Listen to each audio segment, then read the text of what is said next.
today I thought I would do something a little bit different for Vlogmas. So I am going to do a little recipe video for you all, and the recipe is going to be how to make these yummy granola bars. And I've been having one of these for breakfast every other day. It's just like a super easy quick breakfast to kind of grab and go, or just something quick and healthy to have with like a coffee if you can't be bothered like making eggs or something along those lines. Anyway, here is the recipe. These are all the ingredients that you are going to need. So you'll need some natural peanut butter, some maple syrup, some unsweetened applesauce. I could not find it anywhere in my grocery shop, so I had to make some, and it was super simple to make. You just cut up one apple, put 3 tablespoons of water in a saucepan, and put the apple and water together in the saucepan, and then you literally just cook it for about 10 minutes until the apple is soft, and then just mash it all up, or use like a little handheld blender or something, and it should turn out something like that. So you need applesauce.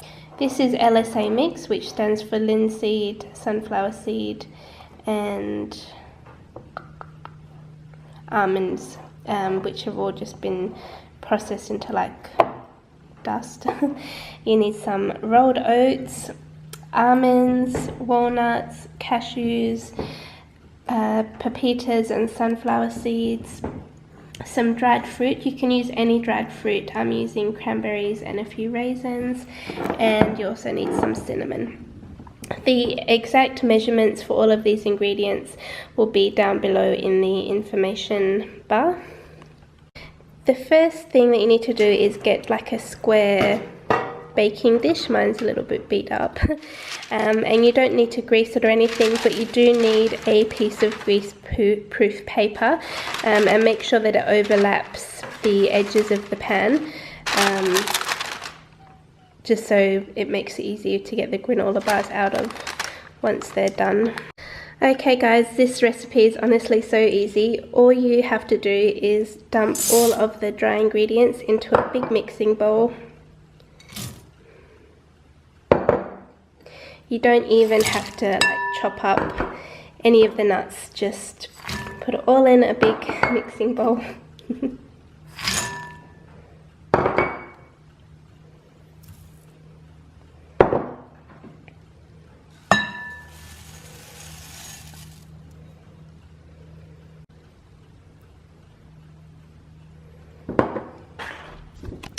And then you just need to give it a little mix.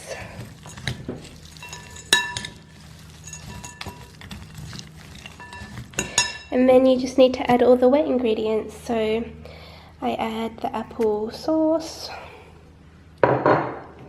and the maple syrup, and just give it a mix around until it's all nice and combined. And then add the last ingredient, which is the peanut butter. Make sure you get a natural peanut butter, guys. Don't get one that's got like canola oil or sugar or anything added to it. Try and get a natural one. Well, not try, get a natural one. And then you just want to give this another good mix around, and just make sure it's really all well combined. Okay guys, once everything is nice and mixed, you want to get your little baking tray and line it with some baking paper, and then you just need to put all of the ingredients into here.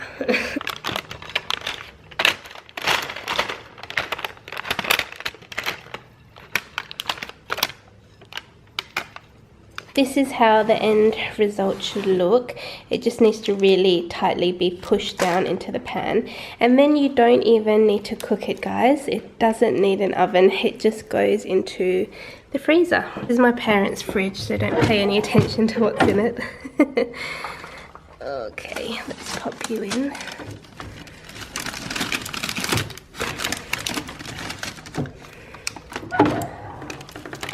So now that it's in the freezer, you just need to leave it in there for about an hour to set. And in the meantime, I am going to get started on doing all of these dishes. Okay, so this has been in the freezer for about 1 hour. So now what we need to do is cut it into 16 pieces. So I'm just going to cut it into 8 lines and then cut it in half down the middle. Oops. So once you cut them, this is the end result that you get. Obviously you can cut them into different sizes. One little thing to mention is they can be a little bit crumbly when you cut them. Like, I don't know if you can see, this one's actually broken and this one's starting to crack a little bit. So you just have to be a little bit careful when you're cutting them. And to store them, what I do is I wrap each individual one in some cling film and then I just store them in the freezer. If I want one for breakfast the following morning, I will take one out of the freezer, put it in the pantry, and by the morning it's all defrosted and I have a quick morning granola bar to have for breakfast. So I hope you all enjoyed this little recipe for today. Please give this video a big thumbs up if you did like it, and leave me a comment down below letting me know if you will try this recipe. Okay guys, have a great day and I will see you all again tomorrow. Bye!